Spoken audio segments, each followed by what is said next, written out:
All right, so I'm totally stealing the title of this style of video and the whole style of video really from Doris from Aldi Books, who is lovely. You should check her channel. I'll link her down below. Anyways, this is going to be my November TBR talk, or my reading plan / channel plans for November.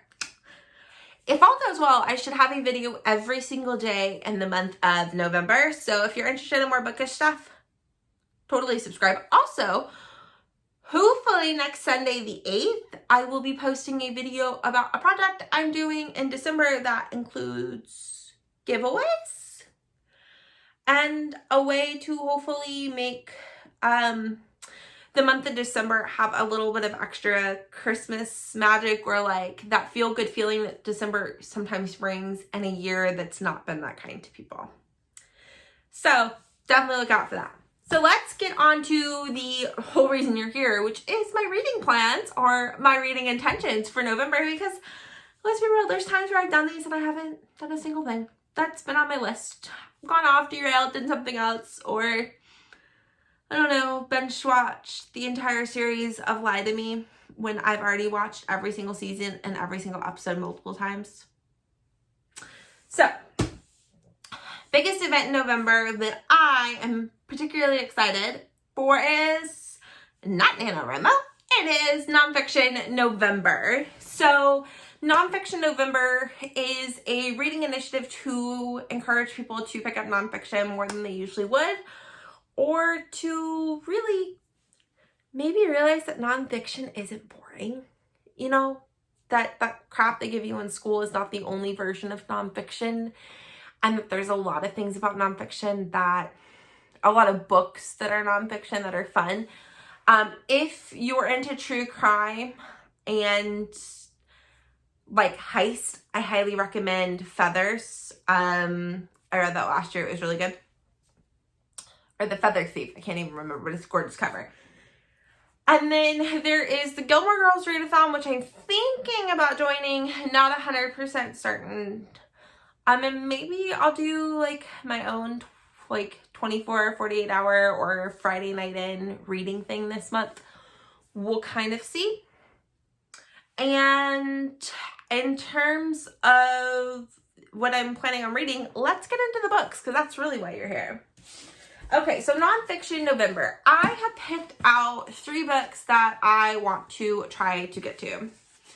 The first one is The Raven Master by Christopher Skyfe, who was in charge of the Ravens and their upkeep at the Tower of London. And solely picked this up because Olive raved about it in several videos, including one of her best books of, I believe, last year. So, Olive, this is because of you. Another book I have had and have wanted to read since it was on one of those bestseller tables at the Barnes & Nobles, but I couldn't justify the price at the time, and that is Hyperbole and a Half by Allie Brush. She came out with her second nonfiction book that's a graphic thing. So I think this would be a lot of fun, and if I like it, maybe I'll go pick up the second one this month, or I'll read it sometime next year. The last one, and this is the big honker, and I might not finish this month, but I want to take my time with it, and that is Stamped from the Beginning by Ibram X. Kendi. If this looks too big for you, or maybe it's too academic, he did write a YA more accessible version of this book that's a lot shorter and that's had really great reviews. So maybe think about picking up that as an alternative. But the subtitle is The Definitive History of Racist Ideas in America. So, and it won the National Book Award, and the nonfiction books who have done that have tended to be books that I've enjoyed. Fiction books. Let's start with books that I've started. Lily and the Octopus by Stephen Rowley. I read this 4 days in a row. I didn't pick it up today, but it's been my morning book. I've been trying to get up and read, even if it's just 5-10 pages in the morning. And I am on page 49. And it's already made me cry and tear up. So essentially what happens very, very early on in the book is our main character is absolutely in love with his best friend Lily, who just happens to be a little wiener dog. And he's going about his normal routines with him and his wiener dog, and he realizes that she has this tumor that he thinks looks like an octopus on top of her head. And it's him coming to terms with that and all that goes into that, and his relationship with his four-legged friend. Make sure you have a box of tissues. I'm absolutely loving it. One I've started, I've only picked up for one day, is Foxlow by Eleanor Wasserberg.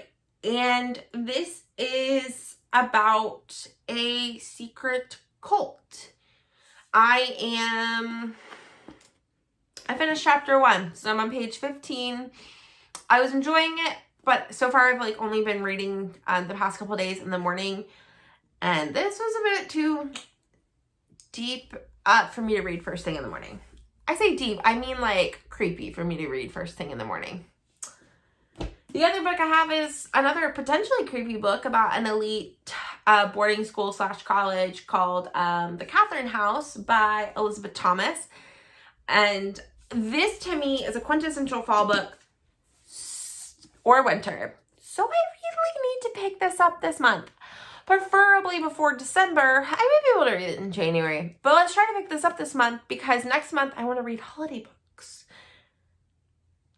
So I need to get through this month while I'm in the mood for it, because if I get too much into warm and fluffy weather, I'll have to wait till next fall for this book. The back of the book, actually, let's read the red little things. Catherine House is a school of higher learning like no other. Hidden deep in the woods of rural Pennsylvania, the crucible of reformist liberal art studies has produced some of the world's best minds, artists and inventors, prize-winning scientists, Supreme Court justices, presidents. For those lucky few selected, tuition, room, and board are free, but acceptance comes with a price. Students are required to give Catherine 3 years, summer included, completely removed from the outside world. Family, friends, television, music, and even their personal clothing must be left behind. In return, the school promises its graduates a future of sublime power and that they can become anything or anyone they desire. Telling you, sounds like a really good fall book. So what are you guys planning on reading for November? And if you have holiday themed books that you would like to share with me that you think I might like in December, please do, because I've got to start thinking about that December TBR at some point. All right, all the books that I plan to read that I might probably actually not read. I think that's what the video should actually be called.